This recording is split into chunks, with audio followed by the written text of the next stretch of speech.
Assalamualaikum warahmatullahi wabarakatuh. Perkenalkan, saya Rizka Hurul Aini, NPM 10090011724 dari Fakultas Ekonomi dan Bisnis, jurusan Akuntansi 2017, Unisba.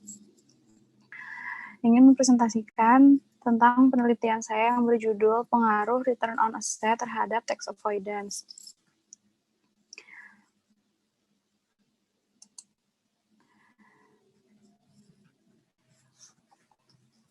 Latar belakang saya memilih judul tersebut, yang pertama, Direktorat Jenderal Pajak telah menyelidiki kasus penghindaran pajak pada PT Coca-Cola Indonesia. PT Coca-Cola Indonesia diduga mengakali pajak sehingga menimbulkan kekurangan pembayaran pajak senilai 48,24 miliar. Kasus ini terjadi untuk tahun pajak 2002, 2003, 2004, dan 2006. Hasil penelusuran Direktorat Jenderal Pajak, Kementerian Keuangan menemukan adanya pembengkakan biaya yang besar pada tahun itu. Beban biaya yang besar menyebabkan penghasilan kena pajak berkurang sehingga setoran pajak pun mengecil. Pada tahun 2012, ada 4.000 perusahaan PMA melaporkan pajaknya nihil yang dikarenakan adanya kerugian selama 7 tahun berturut-turut.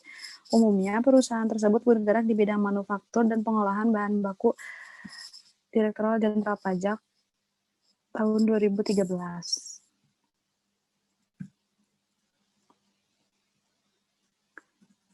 Gimana lagi?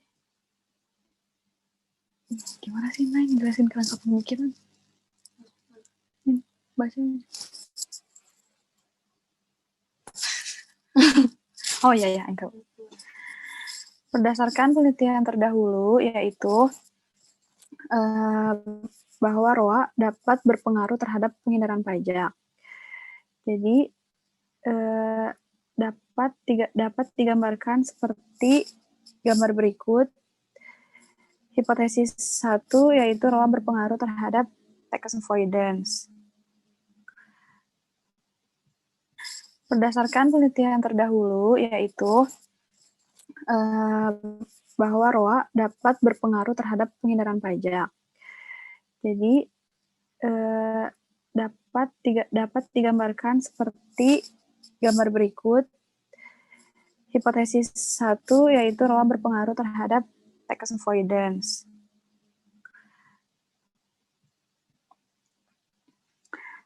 Metode penelitian yang digunakan sebagai berikut.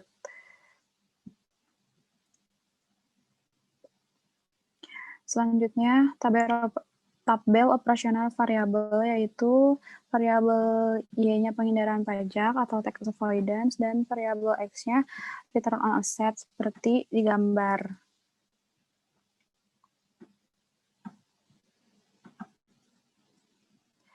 Selanjutnya, populasi dan sampel. Populasi dalam penelitian ini adalah perusahaan manufaktur sektor industri barang konsumsi yang terdaftar di Bursa Efek Indonesia pada tahun 2018 dan 2019. Lalu pengambilan sampel penelitiannya menggunakan purposive sampling dengan kriteria yang ada di gambar, sehingga didapatkan 16 sampel perusahaan.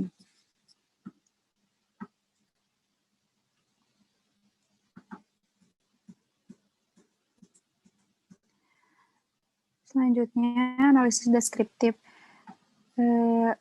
Analisis deskriptif ROA dan tax avoidance dapat dilihat sebagai berikut. Uji asumsi klasik yang digunakan pada penelitian ini yaitu hanya uji normalitas. Di gambar berikut terdapat gambar hasil uji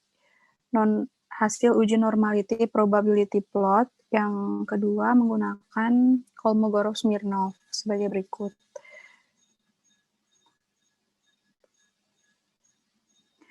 Selanjutnya, uji yang digunakan yaitu uji regresi linear sederhana dengan hasil uji sebagai berikut, sehingga didapat persamaan bahwa Y sama dengan 0,273 min 0,001X.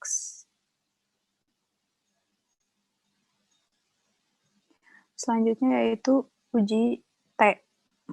Bisa dilihat sebagai berikut.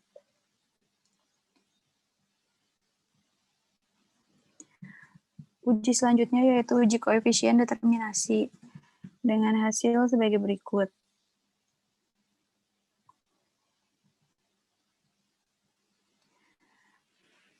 Selanjutnya pembahasan.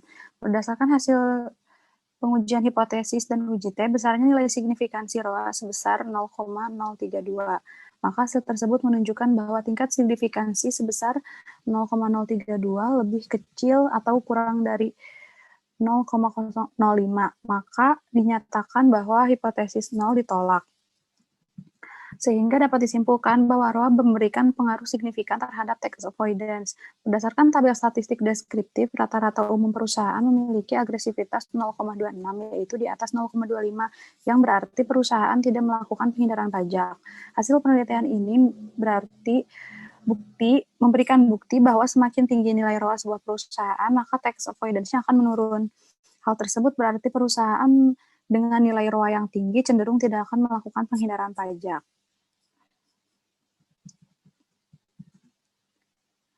Jadi, kesimpulan dari penelitian ini, hasil pengujian hipotesis menunjukkan bahwa ROA berpengaruh negatif signifikan. Artinya, semakin tinggi ROA, maka tindakan tax avoidance yang dilakukan semakin menurun, begitupun sebaliknya. Sekian penjelasan dari saya. Mohon maaf bila ada salah kata. Wassalamualaikum warahmatullahi wabarakatuh.